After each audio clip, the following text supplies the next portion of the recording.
In my previous video, I discussed the very best recumbent bikes you can buy. This video is going to be about the most comfortable bikes, which are going to be recumbent. If you click below and you go to my resource page, I provide you plenty of information on suspension products. If you have an upright bicycle, my preference is to use a suspension post together with a quality seat. Now these seats just don't look good on a suspension post. So this is a beautiful seat. I used to own it. This should be used on a nice standard seat post, whether you have a Brompton, a Birdie, whatever you have, it's going to look great. But for a suspension seat post, I prefer something like this, an ultra wide. Nevertheless, none of these are going to be as comfortable as a recumbent seat, for the simple reason that recumbent seats support not just your buttocks but also your back, so the weight is distributed more evenly. You're not just sitting on your sit bones, and most upright bikers don't even sit on their sit bones. They sit on their narrow seats, which means on their loins, on their genitals, and that's really not a good way to go. A wide seat is much better, but of course if you can afford the money for a recumbent, that's going to give you the support you would get from a leg press machine, something like this. And if we are talking about high speeds and a fast recumbent, then you don't want too much softness anywhere in the seat, especially in the back, because you are pushing your legs against the back. So you want the back to be quite hard. You don't want it to flex.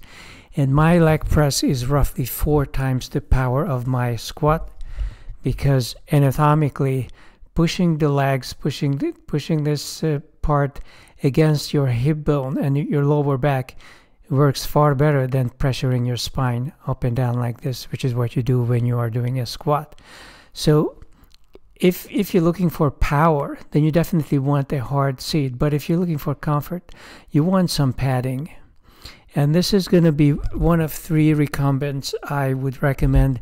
This is the least recommended, and the reason for this is, okay, it has a bigger rear wheel, it has front and rear adjustable shocks, that's great, but the wheelbase is very short, and I don't like the high center of gravity.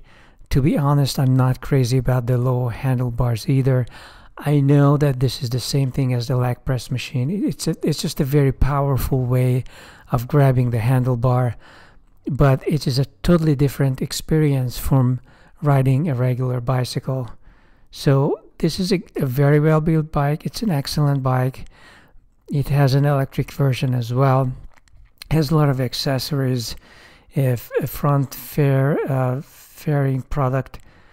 So it's definitely a great bike to buy, but this would be number 3 of my recommendation. And you can see this one has a 2-inch wide tire, so it's really, really comfortable, but not the most comfortable of the bunch. The second one, the one I like a whole lot more, is made by Toxy. I recommended last time around the Toxy ZR, and that's one of these up here. This one is probably one of the fastest bicycles you can buy, but it has a hard seat. You're sitting really low, and skinny tires and all that, so it's not really for touring or for comfort, for long range commuting. This one is, and in an amazing way, this one even folds. Check this out. I mean, for a recumbent, it's a pretty neat fold.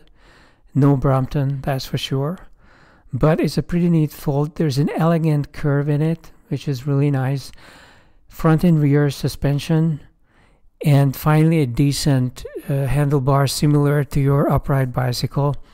And look at the seat. It has side support, it has a lumbar support, it has a headrest. This is a very comfortable bike. Very comfortable and very elegant. I really like this elegant curve that they put in almost every one of their bikes. And check out, this is this person riding the bike. You can see that there is even sideways support. There is a hard shell on the outside, but there is a soft padding on the inside. So this would be really comfortable to ride really all day long. You sit upright, so it's not a safety issue. Your head is about as high as the head of a person sitting in a crossover. Not as high as an upright bike, but high enough so that people notice you. And you get the foldability. So this is a very good bike. This is called the Toxy Flite. And it is not a high-speed machine, but you can definitely push the pedals with plenty of force because you are sitting upright. Obviously, it's a cushioned seat, so this is not going to be as much of a speed gain over an upright bike as you would hope to get from a lowrider like this one, the Toxy ZR. And here are a bunch of pictures. Some people have bought these in the US. It's not a very well-known bicycle, but it looks really, really comfortable for riding.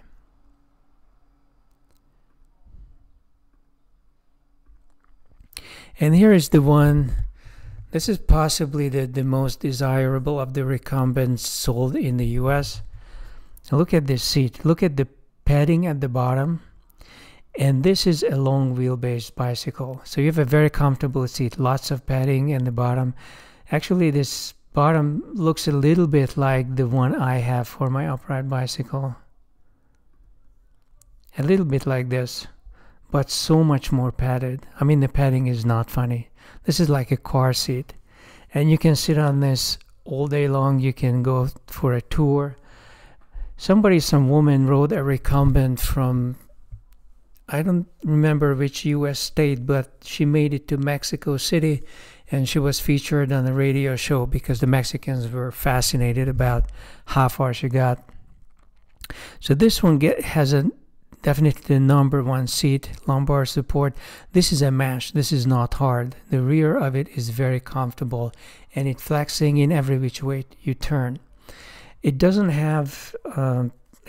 have any kind of a suspension, and I would really like to see them add a suspension, maybe some springs, some shocks in the front, but it has a long wheelbase, a larger rear wheel, so even though you don't have a suspension, it's going to be pretty comfortable and also much more stable, especially at speed. When you're taking it downhill at 40, 50, sometimes even 60 miles an hour on a recumbent, I'd rather be on a long wheelbase than on any of the others. And look at how comfortable it is. I mean, this is massive. A very, very long wheelbase bicycle. Unfortunately, it's not foldable, it's not compact, it's not going to fit into many elevators. Unless you have a freight elevator, it's not going to fit. So you will have to, this is for a house, or if you have a garage, or you're renting a storage place.